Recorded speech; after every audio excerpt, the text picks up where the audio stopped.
I heard this story literally secondhand. It happened to someone who told it to the person who told it to me.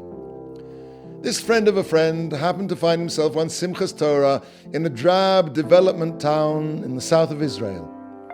Simchas Torah, so he made his way down to the local municipal synagogue, and to his surprise there were quite a lot of people there. Everyone was dancing around with their Torah scrolls, singing and making a lot of noise, and then suddenly the singing and the dancing stopped.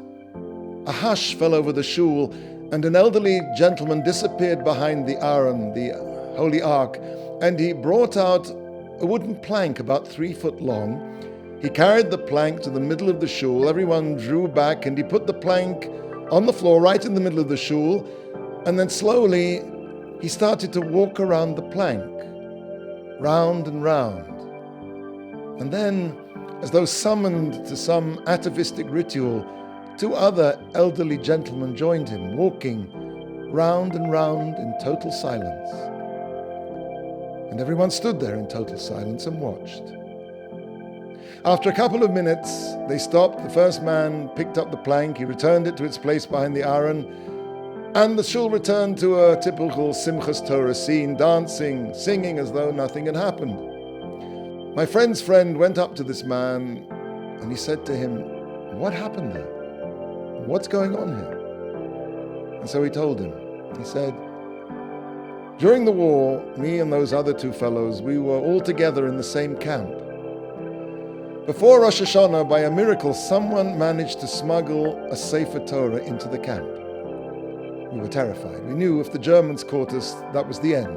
So we pulled up a wooden floorboard and we hid the Sefer Torah under it in the floor.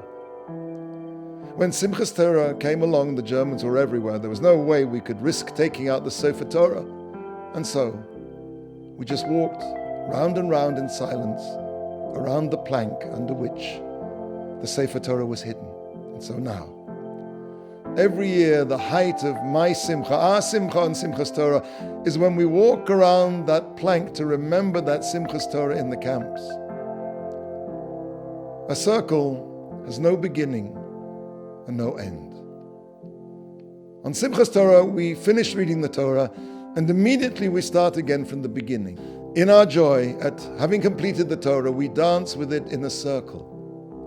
And specifically, intentionally, davka in a circle. A circle is endless. The Torah is endless. When we reach its end, we're already back at the beginning. The final words of the Torah are, "In the eyes of all Yisrael," and its first words are, "In the beginning." The circle dance of Simchas Torah joins the end to the beginning, so that indeed the eyes of all Israel should be fixed on its beginning.